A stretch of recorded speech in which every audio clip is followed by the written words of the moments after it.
So mga tol, alam po ng karamihan, nakasado na po ang laban sa WBC Welterweight World Champion Ryan Garcia versus Conor Ben ngayong buwan ng September.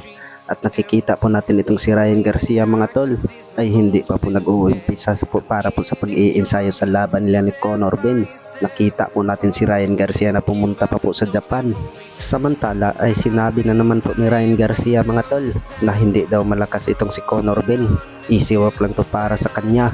Ay durugin nga daw niya itong si Conor Ben mga tol sa paparating po nilang laban. Kaya siguro hindi pa nag-iinsayo itong si Ryan Garcia mga tol dahil po ay maliit at mababa daw ang tingin niya kay Conor Ben.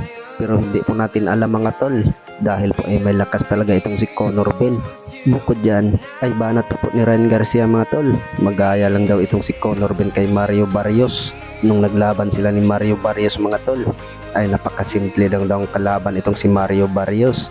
Ganyan din daw yan itong si Conor Ben. Sa kabilang banda naman mga tol ay nagsalita na po ang weight classes undisputed na monster na Oya Inoue ng Japan sa resulta po sa laban ng angas ng Pinas Jandrel Casimero versus 2 Division World Champion Luis Nery na ginanap po sa Japan, kung saan po nakuha ang panalo ni Jandrel Casimero by round 4 technical knockout.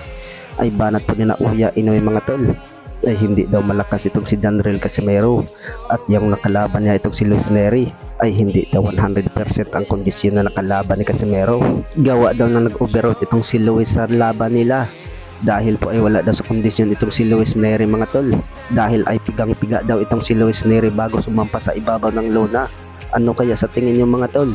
Agree ba kayo sa sinasabi po ni na Oya Inoue? Samantala ay nangyari na din niya po ang nangyari ni Luis Nery mga tol na napiga po siya sa laban nung laban po ni Jandrel Casimero versus Saul Sanchez, kung saan din nag-overweight itong si Jandrel Casimero at pigang-piga ang katawan nito.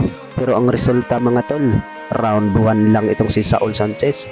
Dinurog na po ni Jandrel Casimero. Ganyan kalakas itong si Jandrel Casimero mga tol.